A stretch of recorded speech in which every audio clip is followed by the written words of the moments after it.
ಬರ್ತೀನಿ ಅಂತ ಆಗಲೇ ಹೇಳಿದ್ಯಲ್ಲ, ಇನ್ನೇನು?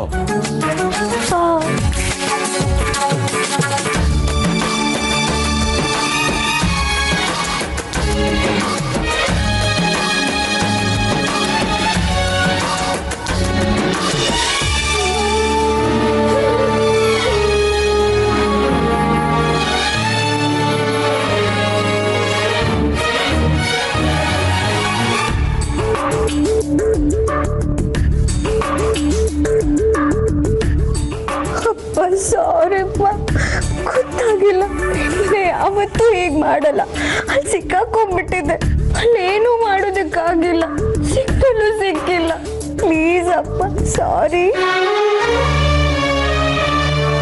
ನೀವು ಸಿಟ್ಟೋಗಿಲ್ವಾ ಅಪ್ಪ? ಪ್ಲೀಸ್ ಮಾತಾಡಪ್ಪ. ಮಾತಾಡಿದ್ರೆ ನೀವು ಪ್ರಶ್ನೆ ಕೇಳಬೇಕಾಗುತ್ತೆ, ಬೈಬೇಕಾಗುತ್ತೆ, ನಿಮಗೆ ನೋವಾಗುತ್ತೆ. ನೋವಾದ್ರೆ ನಿಮ್ಮಮ್ಮ ನೋವು ಮಾಡ್ಕೊತಾರೆ. ಯಾಕೆ ಬೇಕು ಇದೆಲ್ಲ? ನಿನ್ನ ಇಷ್ಟ ಮಾಡಿದೆ. ನನ್ನ ಇಷ್ಟ ಏನಿಲ್ಲ ಅಪ್ಪ, ಹೇಳ್ತಿಲ್ವಾ? ಅನಿವಾರ್ಯ ಆಗೋಗ್ಬಿಟ್ಟಿತ್ತು. ಸರಿ, ನಾನು ಮಾತಾಡಲ್ಲ. ನಿನ್ನ ಹಾಗೆ ಕೂತ್ಕೋತೀನಿ. ಮಾತಾಡಲ್ಲ ಅಲ್ಲ ನೀನು? ನನ್ಗೂ ಸುಮ್ಮನಿರಕ್ ಬರುತ್ತೆ. ತುಂಬಾ ಹಸಿತಾ ಇದೆ. ನನ್ನ ರಾತ್ರಿಯಿಂದ ಏನೂ ತಿಂದಿಲ್ಲ, ಆದ್ರೂ ನಾನು ಮಾತಾಡಲ್ಲ, ಏನೂ ತಿನ್ನಲ್ಲ.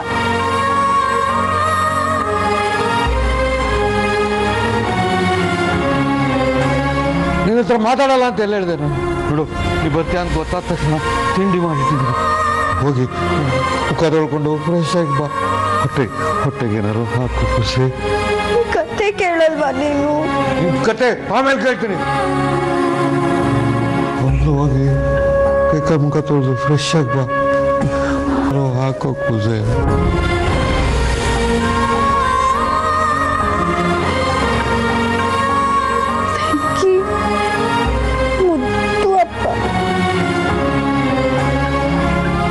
ಪೂಜೆ ಹೊಡಿಬೇಡ ನೀನು. ಕತೆ ಕೇಳೋದು, ಬೆಂಡ್ ಎತ್ತೋದು ಇಲ್ಲ ಆಮೇಲೆ ಇದ್ದೇ ಇದೆ. ಸಾರಿ ಅಂತ ಹೇಳ್ದೆ ತಾನೆ, ಮತ್ತು ಕೋಪನ?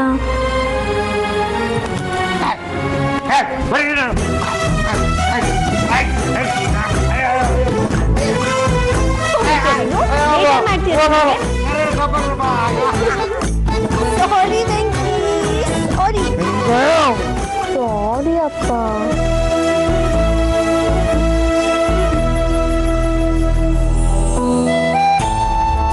ಈಗ ಮನೆಗೆ ಹೋದ್ರೆ ಸಖತ್ತಾಗಿ ಪೂಜೆ ಮಾಡಿಸ್ಕೊತೀನಿ. ಬೇರೆ ಏನಾದರೂ ಐಡಿಯಾ ಮಾಡಬೇಕು.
ಲಕ್ಷ್ಮಿ ಅಂತ ಫ್ರೆಂಡು, ಅವಳ ಬರ್ಡೇ ಅವ್ರ ಅಪ್ಪನ ತೋಟದಲ್ಲೇ ಮಾಡ್ಬೇಕಂತೆ. ಅದಕ್ಕೆ ನಮ್ಮನ್ನೆಲ್ಲ ಕರ್ಕೊಂಡು ಹೋಗಿದ್ರು.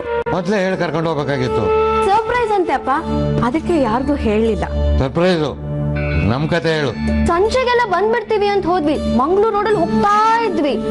ತೋಟಕ್ಕೆ ಹೋದ್ವಿ. ಯಾವ್ದೋ ಒಂದು ಬರ್ಡೇ ಮುಗಿಸಿ ವಾಪಸ್ ರೋಡ್ ಬಂದ್ರೆ ರೋಡ್ ಪೂರ್ತಿ ಜಾಮು. ನಿಮ್ಮೊಬ್ಬರಿಗೆ ಜಾಮ ಅಥವಾ ಬೇರೆ ಎಲ್ರಿಗೂ ಜಾಮ ಆಗಿತ್ತ? ನಾನೇನ್ ಸುಳ್ಳು ಹೇಳ್ತಿದ್ದೀನಿ ಅಂತನಾ? ಇರು, ಲಕ್ಷ್ಮಿಗೆ ಫೋನ್ ಮಾಡ್ಕೊಡ್ಲಾ, ಮಾತಾಡ್ತೀಯಾ? ಬೇಡ ಬೇಡ, ನನ್ನ ಮಗಳು ಹೇಳಿದ್ರೆ ಸಾಕು. ಅವಳ ಮೇಲೆ ನಂಬಿಕೆ ಇದೆ. ಹ್ಞೂ ಅಪ್ಪ, ಅಪ್ಪ ಟ್ರಾಫಿಕ್ ಪೂರ್ತಿ ಜಾಮ್ ಆಗಿತ್ತು. ಬೇಕಾದ್ರೆ ಪೇಪರ್ ಅಲ್ಲಿ ಬಂದಿದೆ ನೋಡು, ಚಾರ್ಮಾಡಿ ಘಾಟಿ ಜಾಮ್ ಆಗಿದೆ ಅಂತ. ರಾತ್ರಿ ಪೂರ್ತಿ ಕಾರಲ್ಲೇ ಇದ್ವಿ. ಸಿಕ್ ಬಂತ ನಿಂಗೆ? ನೀನೇನ್ ಮಾಡ್ದೆ? ಕಾಬ್ರಿ ಮಾಡ್ಕೊಂಡ್ಯಾ? ಹೆದರಿಕೆಯಾಗಿ ಒಳಗೆ ಶುರುವಾಯ್ತು. ದಿನ ಏನೇನೋ ಸುದ್ದಿಗಳು ಕೇಳ್ತಾನೆ ಇರ್ತೀವಿ. ಇನ್ನೆನ್ಸುತ್ತೆ ಗೊತ್ತಾ, ನಿಂಗೆ ಗೊತ್ತಾಗಲ್ಲ ಬಿಡಮ್ಮ. ಯಾಕೆ ಹೇಳು ವೆಂಕಿ. ಅದು ಬರ್ತಿತ್ತು, ಗಾಬರಿನೂ ಆಯ್ತು. ರಾತ್ರಿ ಆಗ್ತಾ ಭಯ ಆಗೋಕ್ ಶುರು ಆಗೋಯ್ತು ಕೂಸೆ. ಏನ್ ವೆಂಕಿ ನೀನು ಕತ್ಲೆಗೆಲ್ಲ ಹೆದರ್ಕೋತೀಯ?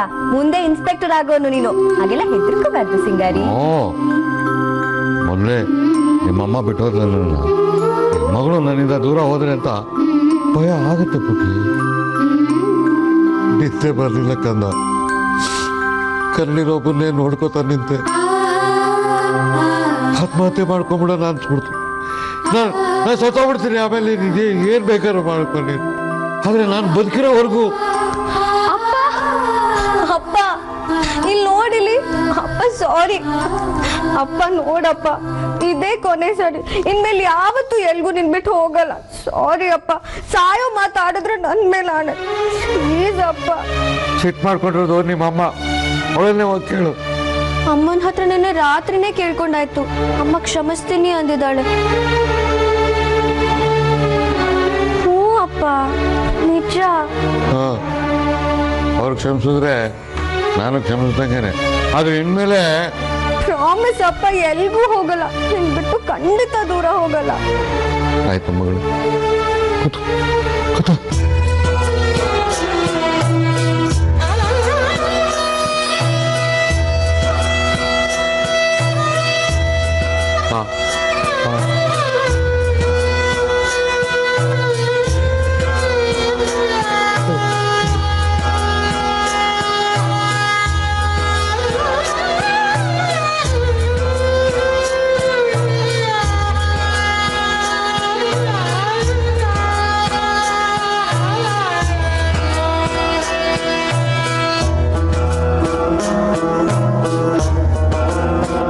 ಇನ್ನು ರಾತ್ರಿಯಿಂದ ಏನು ತಿಂದಿಲ್ಲ ಅಂತೇಳ ಖುಷಿ.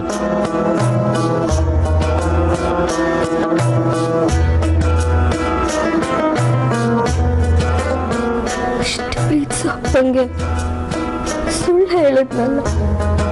ತಪ್ಪು ಮಾಡಿದೆ ನಾನು.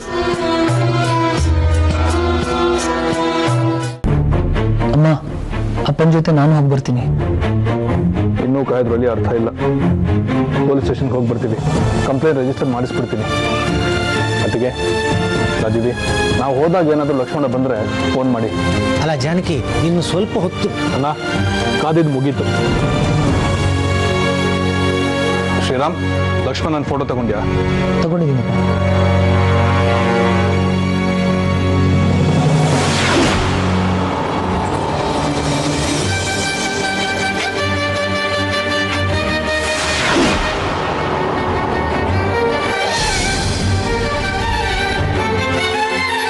ಅಗೋ ಬಂದ ಲಕ್ಷ್ಮಣ್ ಬಂದ. ಲಕ್ಷ್ಮಣ್,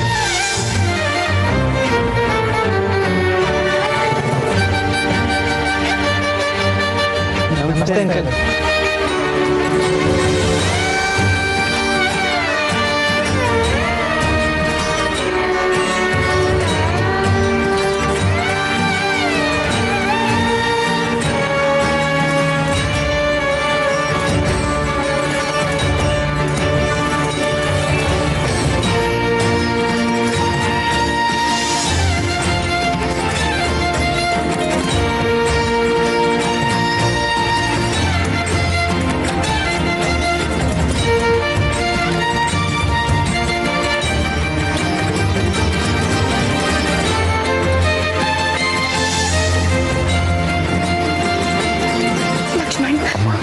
ಎಲ್ಲಿಗೆ ಹೋಗಿದ್ಯೋ?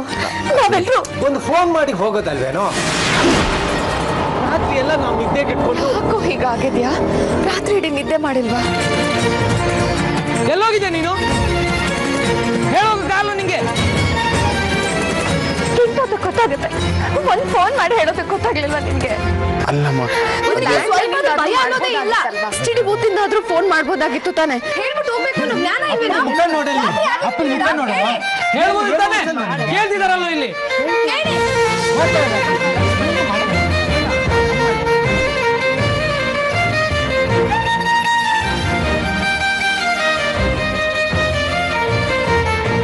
ನಿಲ್ಸಿ.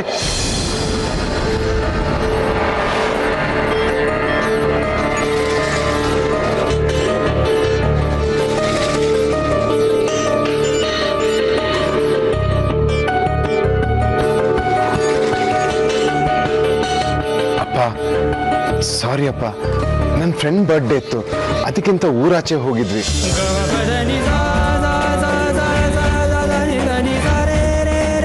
ಸಂಜೆ ಒಳಗಡೆ ಬರ್ಬೇಕು ಅಂತ ಅನ್ಕೊಂಡ್ವಿ. ಅದೇನಂದ್ರೆ ರೋಡ್ ಫುಲ್ ಬ್ಲಾಕ್ ಆಗ್ಬಿಟ್ಟಿತ್ತು, ಆಕ್ಸಿಡೆಂಟ್ ಅಂತೆ. ನೋಡಿ ಪೇಪರಲ್ಲೂ ಬಂದಿದೆ. ಯಾವ್ದೋ ದರಿದ್ರ ಪ್ಲೇಸ್ ಅಂಕಲ್.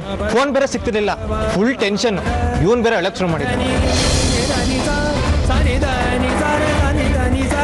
ರಾತ್ರಿ ಪೂರ ನಿದ್ದೆನೇ ಇಲ್ಲ ಅಂಕಲ್. ರೋಡ್ ಕ್ಲಿಯರ್ ಆಗಿದೆ ಬೆಳಗ್ಗೆ 5 ಗಂಟೆಗೆ.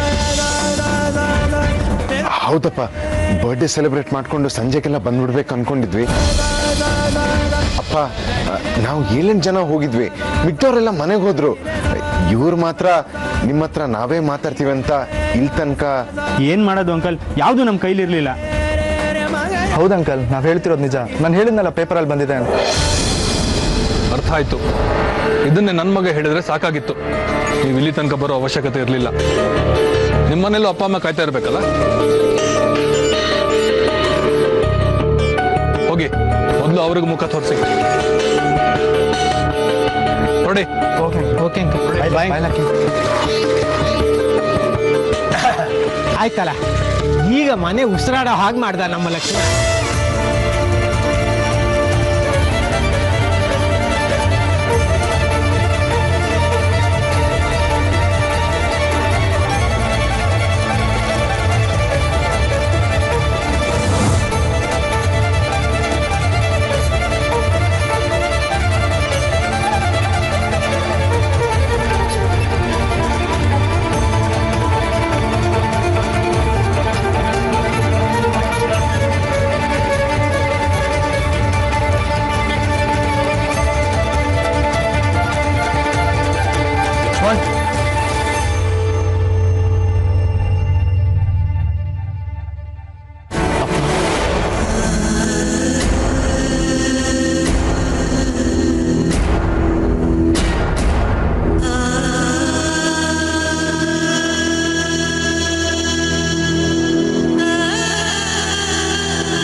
ಏನ್ ಅನ್ಕೊಂಡಿದ್ಯಾ ನೀನು?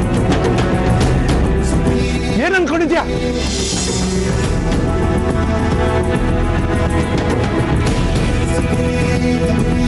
ಏನ್ ಮಾಡೋದು? ಸುಮ್ಮನಿರ್ತೀನಿ ಅಂತ? ಏನ್ ಬೇಕಾದ್ರೂ ಮಾಡ್ಬೋದಂತ? ಅಪ್ಪ ಸಿಟ್ಟು ಬಂದಾಗ ಮಾತಾಡ್ತಾನೆ, ಆಮೇಲೆ ಸುಮ್ಮನಾಗ್ತಾನೆ ಅಂತನ? ಏನ್ ಅನ್ಕೊಂಡಿದ್ಯಾ? ದೊಡ್ಡವನಾಗಿದ್ದೀನಿ, ಏನ್ ಬೇಕಾದ್ರೂ ಮಾಡ್ಬೋದು ಅನ್ಕೊಂಡಿದ್ಯಾ?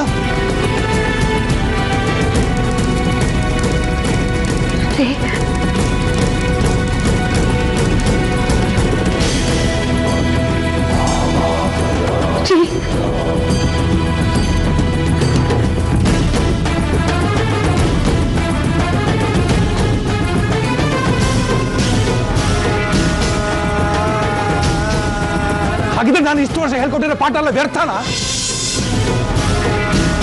ಹೇಳ್ಕೊಟ್ಟೆ ನಿಂಗೆ ಹೇಗಿರ್ಬೇಕು, ಹೇಗ್ ಬದುಕಬೇಕು, ಹೇಗ್ ಜೀವನ ಸಾಗಿಸ್ಬೇಕು, ಶಿಸ್ತು ಅಂದ್ರೆ ಏನು, ಜವಾಬ್ದಾರಿ ಅಂದ್ರೆ ಏನು, ಎಲ್ಲ ಒಂದೊಂದಾಗಿ ಹೇಳ್ಕೊಡ್ತಾ ಬಂದೆ. ಆದ್ರೆ ಏನಾಯ್ತು ಈಗ? ಸಣ್ಣ ಜೀವನದ ಪಾಠಗಳನ್ನ ಕಲಿಸ್ತಾ ಬಂದೆ, ಏನ್ ಪ್ರಯೋಜನ ಆಯ್ತು? ಯಾರೋ ಫ್ರೆಂಡ್ಸ್ ಕರೆದ್ರು ಅಂತ ಅವರಿಂದ ಹೋಗ್ಬಿಟ್ಟೆ. ಹೋಗುವಾಗ ಮನೇಲಿ ಹೇಳ್ಬಿಟ್ಟು ಹೋಗ್ಬೇಕಂತ ಪ್ರಶ್ನೆ ಇಲ್ಲ ನಿನಗೆ? ಮನೇಲಿ ಹೇಳ್ಬಿಟ್ಟು ಹೋಗೋದು ಅಪ್ಪಣೆ ಪಡೆಯೋದಕ್ಕಲ್ಲ, ತನ್ನನ್ನ ಇಷ್ಟು ವರ್ಷ ಸಾಕಿ ಸಲಹಿ ನೋಡ್ಕೊಂಡವ್ರಿಗೆ ಗಾಬರಿ ಆಗದಿರ್ಲಿ ಅಂತ, ಅವ್ರಿಗೆ ನೋವಾಗದಿರ್ಲಿ ಅಂತ. ಯಾರೋ ಫ್ರೆಂಡ್ಸ್ ಕರೆದಾಗ ನಿನಗೆ ಅಪ್ಪ ಅಮ್ಮ ಅಣ್ಣ ಅಕ್ಕ ಯಾರು ನೆನಪಿಗೆ ಬರೋದಿಲ್ವಲ್ಲ? ಯಾರದು ಫ್ರೆಂಡ್ಸು? ನಾನ್ ನೋಡ್ದಿರೋರು ಒಬ್ಬೊಬ್ರು ಕಳ್ಳರು ತರ ಕಾಣಿಸ್ತಾ ಇದ್ರು. ಒಂದು ರಾತ್ರಿ ಹೊರಗಿದ್ರು ಮನೆಗೆ ಹೋಗೋದು ಬಿಟ್ಟು ಅಪ್ಪ ಅಮ್ಮ ಭಯ ಪಡ್ತಾರೆ ಅನ್ನೋ ಯೋಚನೆ ಇಲ್ಲದೆ ನಿನ್ ಜೊತೆ ಬಂದಿದಾರಲ್ಲ, ಯಾರಾದ್ರು? ಇಂಥವ್ರ ಸ್ನೇಹ ಬೇಕಾ ನಿಂಗೆ?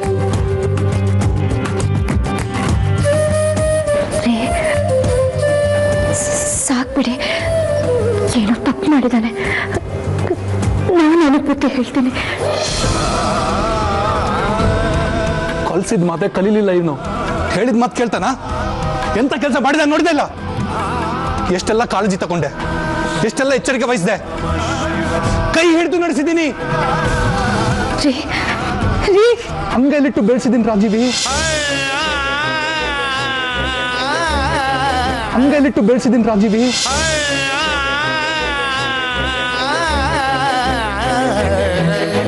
ಮಗ ಅನ್ನೋ ಮಮಕಾರದ ಜೊತೆ ಶಿಸ್ತು ಕಲಿಸಿ ಕಾಪಾಡಿದ್ದೀನಿ.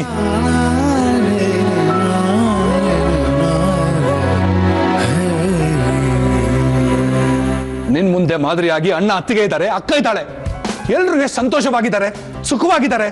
ಅವ್ರನ್ನ ನೋಡ್ಕೊಂಡಾದ್ರು ಕಲಿಬಾರ್ದ? ಜಾನಕಿ, ಇನ್ನು ಮುಂದೆ ಅವನು ತಪ್ಪು ಮಾಡೋದಿಲ್ಲ, ಸುಮ್ಮನಿರಪ್ಪ ಸಾಕು. ನಾನು ಅವನಿಗೆ ಹೇಳ್ತೀನಿ. ಈಗ ಮಾಡಿರೋ ತಪ್ಪಿನ ಬಗ್ಗೆ ಮಾತಾಡ್ತಿದ್ದೀನಿ. ಸುತ್ತಾಟ ಅಂತೆ, ಊರಾಚೆ ಹೋಗಿ ಹುಟ್ಟುಹಬ್ಬ ಆಚರಿಸೋದಂತೆ. ಇಲ್ಲಿ ಏನಾಗಿದೆ ಅಂತ ಗೊತ್ತಾ? ನಿನ್ ಜವಾಬ್ದಾರಿ ಗೊತ್ತಾ ನಿಂಗೆ? ನಿನ್ನ ಮದುವೆ ಆಗೋ ಹುಡುಗಿ ಅವಳು ಮನೆಯವರು ಬಂದಿದ್ರು, ನೀನ್ ಮನೇಲಿ ಇರ್ಲಿಲ್ಲ, ಫೋನ್ಗೂ ಸಿಗ್ತಾ ಇರ್ಲಿಲ್ಲ, ಸಂಜೆ ಮನೆಗೆ ಬರ್ಲಿಲ್ಲ, ರಾತ್ರಿನೂ ಬರ್ಲಿಲ್ಲ, ಈಗ ಬರ್ತಾ ಇದ್ದೆ ಮನೆಗೆ. ಆ ಹುಡುಗಿ ಎಷ್ಟು ನೊಂದ್ಕೊಂಡಿರ್ತಾಳೆ, ಎಷ್ಟು ಗಾಬರಿ ಆಗಿರ್ತಾಳೆ. ನೀನ್ ಸಿಂಧು ಮನೆಗೆ ಹೋದಾಗ ಅವಳು ಎಲ್ಲಿ ಹೋಗಿದ್ದಾಳೆ ಅಂತ ಮನೆಯವ್ರಿಗೆ ಗೊತ್ತಿಲ್ದೇ ಇದ್ರೆ, ಅವಳು ರಾತ್ರಿ ಪೂರ ಮನೆಗೆ ಬರ್ತಾ ಇದ್ರೆ ನೀನ್ ಅಂತವಳ ಮದುವೆ ಆಗಿ ಒಪ್ಕೋತೀಯ? ನೀನ್ ಜಗತ್ತನ್ನ ಹೇಗ್ ನೋಡ್ತೀಯೋ ಜಗತ್ತು ನಿನ್ನನ್ನ ಹಾಗೆ ನೋಡುತ್ತೆ, ಮರಿಬೇಡ.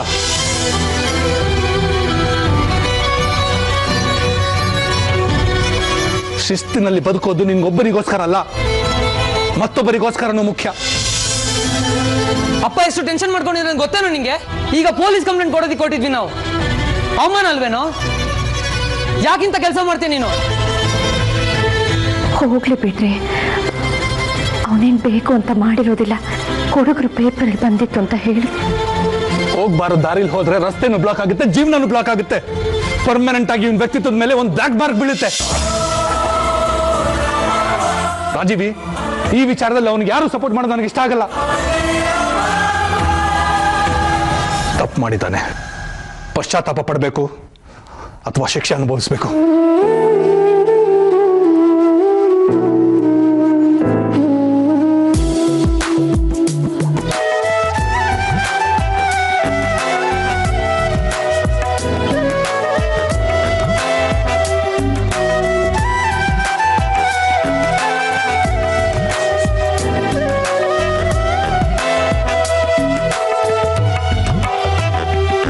ಬೆಟ್ಟದಷ್ಟು ನಂಬಿಕೆ ಇಟ್ಕೊಂಡಿದ್ದೆ ನಿನ್ ಮೇಲೆ.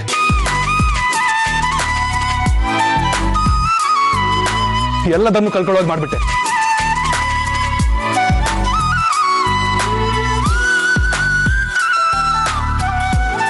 ಕುಂಬಾರನಿಗೆ ವರ್ಷ, ದೊಣ್ಣೆಗೆ ನಿಮಿಷ ಅನ್ನೋದು ಇದಕ್ಕೆ.